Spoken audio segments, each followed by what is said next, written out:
बागीचों में लहलहाते सेब के पेड़ और पेड़ों पर सेब की ताज़ा फसल। तस्वीरें हिमाचल की नहीं, कश्मीर की भी नहीं, बल्कि हरियाणा की हैं। जी हाँ, ये करिश्मा हरियाणा में ही कर दिखाया है करनाल के किसान नरेंद्र चौहान ने।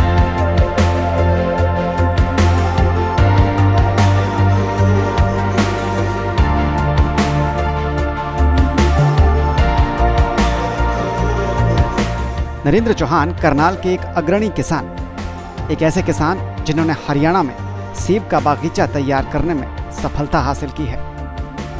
नरेंद्र चौहान के खेतों में हरियाणा जैसे प्रदेश में भी सेब की फसल लहलहा रही है।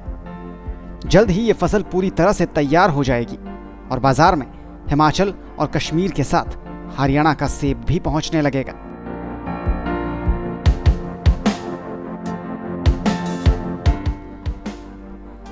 हिमाचल में सेब का जो कारोबार कमाई का जरिया बनता है, अब वही कारोबार हरियाणा के किसान की रोजी रोटी का भी नया विकल्प बन रहा है।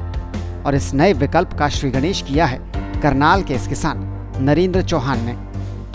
आगे कुछ बताएं, इससे पहले जरा नरेंद्र चौहान की इस बागवानी सोच से आपको रूबरू करवाते हैं। मैं दिखाना चाहता हूं कि हमारे फार्म पे कितने अच्छे से सभी पौधे पे फल आया हुआ है, जो कि 2016 में हमने लगाए थे। अभी 4 ही साल हुए हैं और 7 साल में पेड़ पूरा मैच्योर हो जाता है।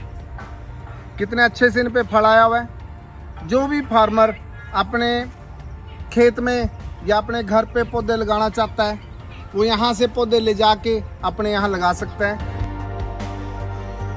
नरेंद्र चौहान के मुताबिक हरियाणा का हर किसान सेब की फसल में अपनी किस्मत आजमा सकता है। इनके मुताबिक इस फसल में पानी का इस्तेमाल कम होता है और फसल की लागत भी कम आती है। नरेंद्र चौहान कहते हैं कि हरियाणा के ज्यादातर जिले डार्क जोन में आते हैं और ऐसे में यहाँ के किसानों के लिए सेब की ये फसल एक बेहतर विकल्प हो सकता है।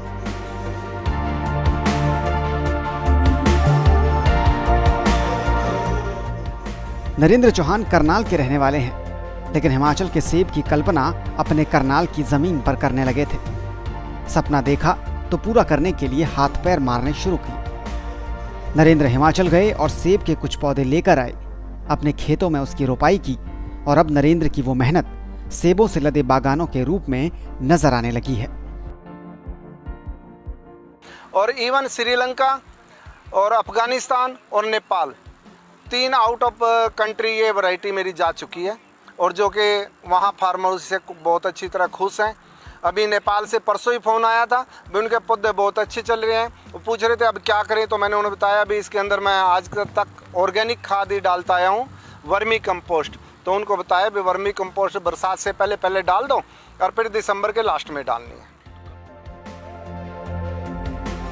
नरेंद्र चौहान हरियाणा के अग्रणी किसान हैं। दूसरे किसान अपनी खेती के लिए इनसे राय मशवरा करते रहते हैं। नरेंद्र का ये कारनामा हरियाणा के हर किसान के लिए मिसाल है और नरेंद्र चौहान किसानों के लिए एक नया विकल्प सामने रख रहे हैं। आप उनसे 94 161 12 157 नंबर पर संपर्क भी कर सकते हैं।